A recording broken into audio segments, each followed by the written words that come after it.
एक और महत्वपूर्ण चीज़ ये है कि एक और सर्वे रिपोर्ट कुछ ही पन्नों की जो अजय मिश्रा हैं, जो पद से हटा दिए गए थे कोर्ट कमिश्नर के, उनकी तरफ से भी सबमिट की गई। वो बाहरी जो एरिया है, क्योंकि तहखाना तब खुला नहीं था, तब आपको नीचे जाने नहीं दिया गया था, तब तक कोर्ट का इसके ऊपर क्लियर निर्देश आया नहीं था। और जो Vishal Singh court commissioner, assistant court commissioner ने आज जो रिपोर्ट बक्से में बंद करके दी है, वो ज़्यादा महत्वपूर्ण है। इसलिए क्योंकि उसमें तहखाने से लेकर नीचे की दीवारों से लेकर गलियारे से लेकर हर एक चीज़ की फ़ोटोग्राफी की गई है, वीडियोस बनाए गए हैं। और सिर्फ बाहर का इलाका नहीं, वो अंदर का इलाका भी, वो बेसमेंट भी, जिसका सबसे ज़्यादा महत्व आज की तारीख में रहता है। और ऐसे 1500 के आसपास कुछ वीडियोस है जिनको खींचा गया है या लिया गया है। अब ये यहाँ बहुत से लोग हैं, क्योंकि मैं जैसा आपको बता चुकी हूँ कि गर्मी जो है लगातार बढ़ती चली जा रही है। अभी का टाइम दर्शनार्थियों के लिहाज से दर्शनार्थी यहाँ कम हो जाते हैं, लेकिन मेरे ख्याल से 12 बजे का वक्त है, 12:15 बज चुके हैं और 1 बजे के आसपास नमाजियों के आने का सिलसिला जो है वो शुरू हो जाएगा। लगभग 2-2:30 बजे तक यहाँ पर नमाजी रहेंगे और उसके बाद वो निकलेंगे, फिर थोड़ी शाम होगी और वापस दर्शनार्थियों के आने का सिलसिला शुरू हो जाएगा। मुझे लगता है कुछ रिपोर्टर्स हमारे साथ मौजूद हैं। मेरी टीम मुझे बताए कि रिपोर्टर्स हमारे साथ जुड़ गए या नहीं, उससे रणवीर मेरे सहयोगी ने कुछ लोगों से बातचीत की है और स्पेशली उन लोगों से जो इन केसेस में महत्वपूर्ण है। सुनिए वो क्या कह रहे हैं और उसके बाद यहाँ के लोगों से आपसे बातचीत करवाते हैं।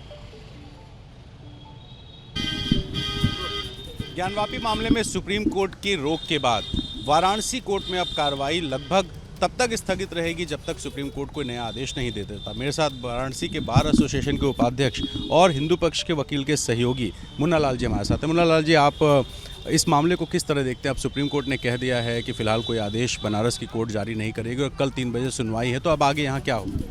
ऐसा है कि आज special court commissioner Vishal Singh ji ने अपनी रिपोर्ट माननीय सिविल जज सीनियर डिवीजन वाराणसी के समक्ष प्रस्तुत कर दिया है। उसमें सारे साक्ष्य और सारे सबूत भी प्रस्तुत कर दिए गए हैं। न्यायालय ने उसका अवलोकन कर लिया है, लेकिन 12 बजे उस पर सुनवाई होनी थी। लेकिन अभी जानकारी हुई कि माननीय उच्चतम न्यायालय ने यहाँ की किसी भी कार्रवाई पर रोक लगा दिया है। तो अब किसी भी तरीके का कोई भी बहस या कोई भी ऑर्डर यहाँ नहीं होना है कल तक के लिए। ऑर्डर पर रोक लगाई है तो बहस भी नहीं होगी? जी, बहस भी नहीं होगी। चूँकि ऑर्डर पर रोक लगा दिया इसलिए बहस भी नहीं होगी, क्योंकि बहस होगी तो फिर ऑर्डर करना पड़ेगा जी। तो यानी कि अब फिलहाल आज के दिन और कल दोपहर 3 बजे तक वाराणसी की कोर्ट में इस तरह इस केस से जुड़ा हुआ कोई भी मामला अब कोर्ट के समक्ष नहीं है जी। इस मामले के संबंध में कोई भी प्रार्थना पत्र या कुछ भी, कोई सुनवाई या किसी तरह का कोई आदेश इस मामले में कल तक के लिए नहीं होगा।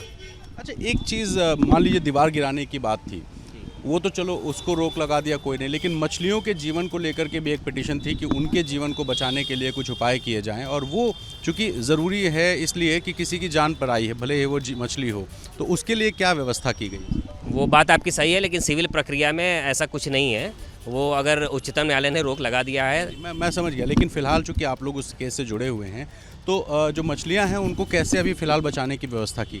नहीं तो वो 12 बजे हम अपनी बात तो रख सकते हैं। 12 बजे न्यायालय के समक्ष बात रखी जाएगी। अगर न्यायालय उस पर कोई आदेश देता है तो उसका अनुपालन किया जाएगा। अब ये अभी फ़िलहाल एक व्यवस्था है? जी, एक व्यवस्था है। अच्छा, बाकी अब रिपोर्ट देने के बाद हम समझना चाहते हैं कि प्रक्रिया, कानूनी प्रक्रिया क्या होती है कि रिपोर्ट दाखिल हो गई, फिर कोई नई तारीख पड़ेगी, क्या हो?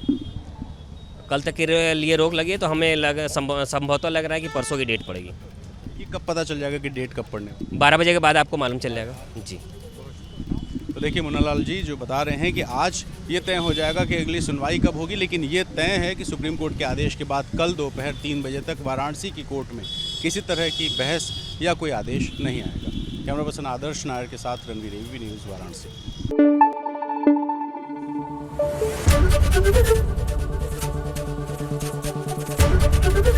एबीपी न्यूज़ आपको रखे आगे।